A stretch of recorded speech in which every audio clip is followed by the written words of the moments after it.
Hola Paula, bienvenida a mi magazine de nuevo. Lo Gracias. primero que me gustaría saber es cómo llega la boda de Rosa a tus manos. Pues tengo una amiga que es muy, muy buena amiga mía que había hecho una peli con Candela y entonces Candela le dijo que Itziar iba a hacer un casting para La boda de Rosa, que era su próxima película, en la que ella era la protagonista. Y yo, como ya había trabajado con Itziar, llamé a mi repre y le dije, hay que conseguir una prueba como sea. Claro, porque después de tanto tiempo que también ya había trabajado un poco más y ya me sentía más segura y bueno, sentía que era un buen momento para afrontar un personaje protagonista. O al menos eso es lo que creía, no sé luego lo que será, ¿no? Y nada, pues conseguimos la prueba. Bueno, mi repre llamó a Miria Juárez, que la amo y me ama, y me dio la prueba y fui y la hice. Y así llegó. Cuando estabas haciendo la prueba, ¿sentías que el papel podía ser para ti? ¿Tuviste esa sensación? Sí, me sentí muy, muy, muy segura. Qué guay. Sentí, bueno, de hecho es que fui recién duchada con el pelo mojado, sin maquillar, como si fuera a ver a unas amigas y sí, o sea, estaba muy segura, me sentía muy bien. De hecho, cuando salí llamé a Sara, mi repre, y le dije, creo que hay posibilidades. Me he sentido muy, muy bien. Y la energía que ha fluido en la prueba con Iciar, porque lo hice con ella, a pesar de que estuviera Mireia ahí también, había sido muy positiva. Y dije, bueno, pues puede ser que haya posibilidades. Y las hubo. ¿Qué sentiste cuando te dijeron que Lidia era para ti? Lloré muchísimo. No me lo podía creer. De hecho, estaba haciendo Amar, estaba en un momento de cambio de ropa para otra secuencia y vi que mi repre me llamaba por videollamada, que es como la típica, ¿no?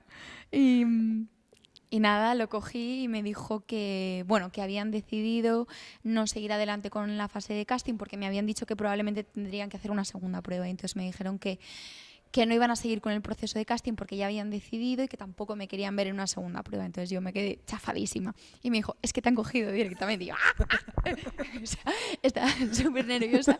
Y además estaba con la videollamada aquí llorando muchísimo. Recuerdo que un compañero que ahora es mi chico pasaba por delante y me dijo como, ¿qué pasa? Y yo llorando muchísimo, casi caída en el suelo. O sea fue un momentazo, la verdad. ¿Cómo fue dar esa bienvenida a Lidia?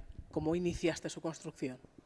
Pues bueno, Lidia vive en Manchester en la peli y fue lo primero que hice, ir a Manchester. Me fui 4 días sola a Manchester porque no lo conocía, nunca había estado en otras ciudades de Inglaterra, pero nunca allí.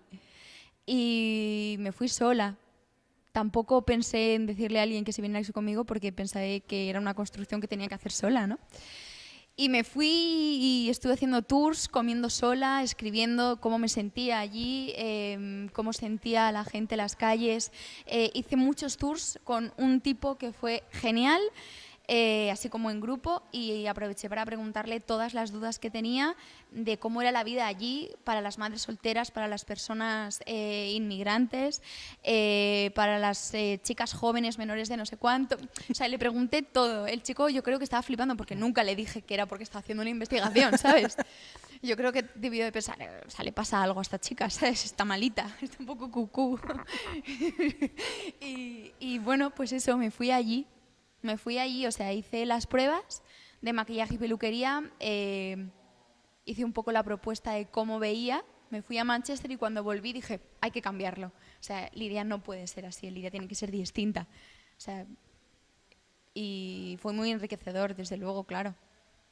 ¿Fue fácil empatizar con Lidia desde el inicio? No, no, no, no. Bueno, no, para nada, porque es una mujer que aunque yo ya haya pasado esa franja de edad, ¿no? Que no es, tiene 35 y me lo tengo que imaginar, no sé cómo se hace, ¿no? Pero tiene 26, pero lo que yo no he vivido es tener 2 hijos y parirlos. Y eso era una cosa muy, muy difícil. Y he tenido como sobrinos políticos a los que he amado profundamente y que ahora ya no lo son y me da mucha pena que no estén presentes en mi vida. Y entonces sentía y como que proyectaba un poco ese amor, ¿no?, que tengo por esos bebés, pero bueno, fue fácil luego porque Itziar insistió mucho en que tenía que tener muchos encuentros con los niños, y entonces tuvimos muchísimos encuentros con los niños de muchas horas. Y bueno, es que los niños ya los ves en la peli, o sea, es que los cogía y se dormían, es que lloraban y yo los cogía y se calmaban. O sea, realmente los niños han sido pues una bendición. Sí. O sea, si los niños, Lidia no existiría, no de esa manera. Los niños han sido todo. Y esos niños, no sé, otros.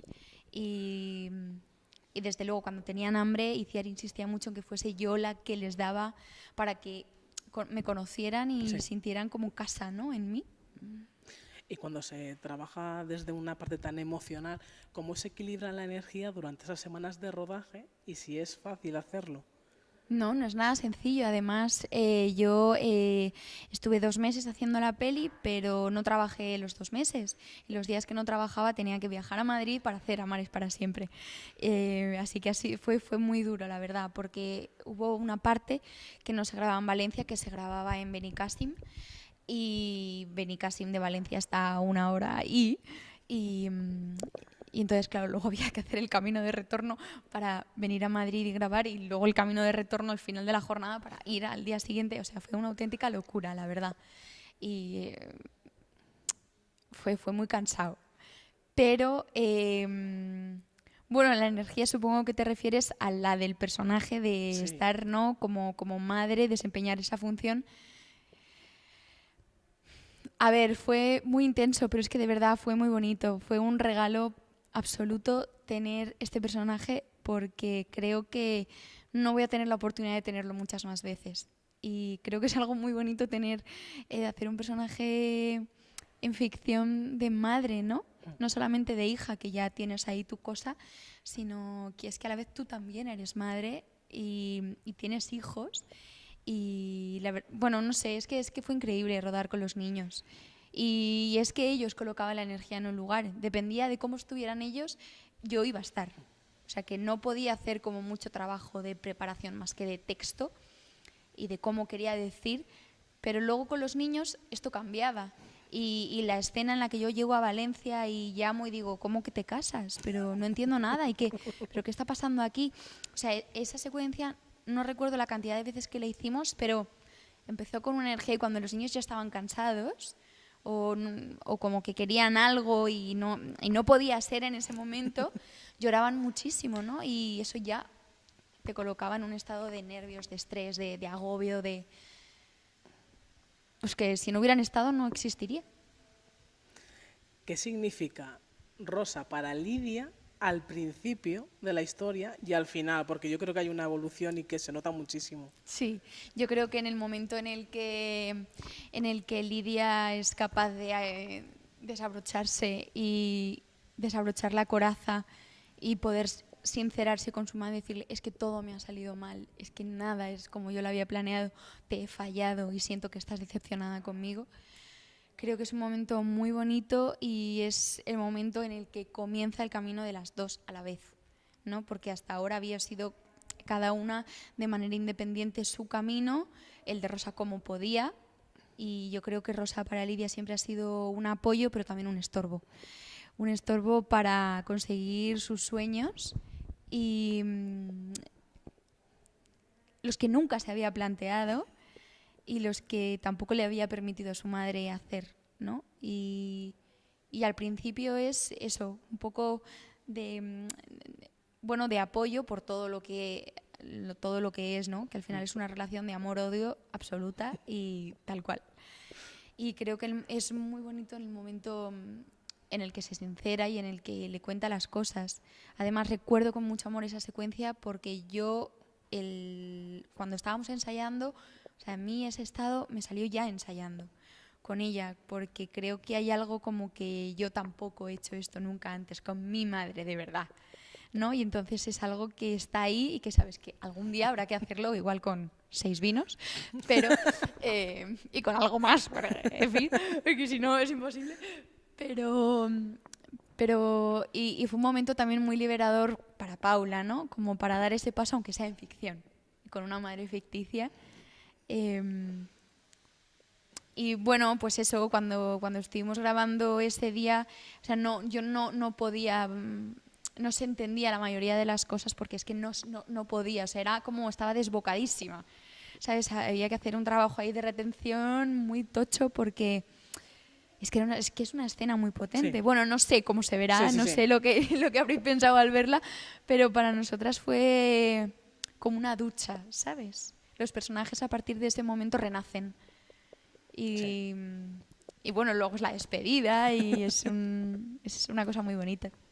Además que se nota desde el inicio que lo que falta es una conversación. Sí, total. Incluso hasta desde las propias llamadas, ¿no? Es simplemente, pero hablad. Es que solo os falta hablar y cuando llega esa conversación es verdad que se nota, ¿no? Sí. Que todo se modifica, todo cambia y que las dos necesitaban esa conversación. Sí. Y que muchas veces a lo mejor como hijos nos generamos unas expectativas que a lo mejor nuestra madre no tiene y simplemente quiere que seas feliz como Lidia, ¿no? Y ya está. Y está muy bien contado, la verdad, toda esa historia, toda esa trama. Sí, yo creo que la relación con la madre está exquisitamente contada. Creo que está muy bonito, creo que Itziar ha hecho un montaje increíble con la peli y con esta historia porque no ha dejado a Lidia a un lado que en realidad es un personaje pues más joven y a lo mejor tiene pues menos protagonismo, ¿no? Sino que también forma parte de la familia y es un personaje muy importante, es el personaje que le da el impulso a ella, a Rosa, para que comience su camino. En pocas palabras le dice, o sea, ya has cumplido conmigo, tronca, vete, vuela, ¿no? Y creo que también es muy bonito que tus hijos te den permiso, por fin, para que tú puedas hacer tu vida, que ya has cuidado demasiado. La boda de Rosa al final va de un compromiso que hay que adquirir siempre con una misma y que muchas veces nos cuesta y que muchas veces cedemos, decimos que sí a todo cuando a lo mejor no tenemos ganas de hacerlo. No sé cómo tú has visto después de ver la película ese mensaje, porque desde fuera cuando lo hemos visto a mí me ha resultado que es un mensaje muy honesto que sucede todos los días en muchísimas casas y que en el fondo a la gente le cuesta, es decir, Claro. no. Claro, sí. O sea, yo cuando vi la peli fue que me encantaría, como proyección, me encantaría que la gente la viera y pudiera dar un paso al frente y decir, oye, mira, por favor, basta, es que no puedo más. Es que no es mi business ocuparme de todas estas cosas, ¿no? Y creo que sí, efectivamente sucede en todas las familias, incluso en todas las parejas, ¿no? Que siempre hay alguien como que se ocupa más de algo inconscientemente y sobre todo yo creo que las chicas tenemos algo como de sobreprotección de madre que no nos quitamos nunca y que sentimos como que eso va innato con nosotras y que siempre hay que hacerlo, ¿no? Pero sí, desde luego que, bueno, es que luego en las familias las mujeres son las que se suelen ocupar más, ¿no? Y esto es una cosa que, joder, deberíamos de pensar como sociedad, que es que no hay igualdad ni siquiera en los cuidados, ¿no? Y sí, totalmente.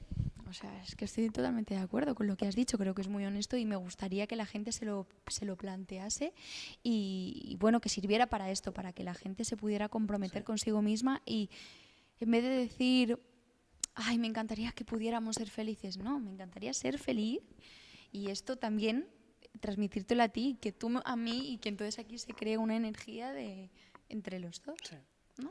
Y que a lo mejor también lo que pasa, bueno, lo que pasa habitualmente es que nos falta empatizar, ¿no? Con el de al lado, aunque sea nuestra hermana, ¿no? Pero nos falta empatizar con todo y con todos y con todas. O sea, es que no te puedo poner la cantidad de ejemplos que están pasando, pero no es normal que ahora, por ejemplo, la policía pues pare solo a gente negra. No puede ser. Es que además el otro día yo lo vi, es que lo viví y fue increíble. O sea, habían montado como un control que no sé qué tipo de control era ni nada, pero ahí en la puerta de Toledo y solo había un coche parado y un montón de coches pasando y como 2 coches de policía y una furgoneta, un tipo negro dentro. Y yo pensé, a ver, puede ser que no, pues que probablemente le estén mareando. Sí. Y es que pasa todo el tiempo, no solamente con eso, vamos por la calle y tienes un trabajo y tienes dinero, quiero decir, no te falta la comida en tu nevera, No te cuesta nada dar 1 euro o 2 a alguien que está pidiendo. O sea, la gente que está pidiendo en la calle, o sea, que tiene que estar pasándolo muy mal haciendo simplemente esto y muy mal decidiendo tener que hacer esto. Con lo cual, claro que hay que empatizar con todo el mundo, incluso cuando vas a una tienda de ropa, que yo lo he sufrido y lo he vivido mucho, ¿no? Como las malas palabras, los malos gestos y las cosas que dices, tío, pero ¿qué te crees? O sea, estamos aquí para ayudarnos entre todos y sin mi trabajo tú no podrías venir aquí a comprar, ¿no? Y sí, falta mucha empatía en la sociedad. No voy a entrar más porque, o sea, no sé, me van a dar aquí una medalla a la sociedad, en fin, bueno. Y para terminar, me gustaría saber qué has aprendido de Lidia. Jolín, pues de Lidia he aprendido que nunca es tarde para conseguir lo que uno quiere, para proponerse nuevos sueños y nuevos retos, que nunca es tarde para apretar el botón nuclear y renacer. Pues muchísima suerte con la boda de Rosa, que se estrena en el mes de agosto, y te deseamos toda la suerte del mundo. Gracias.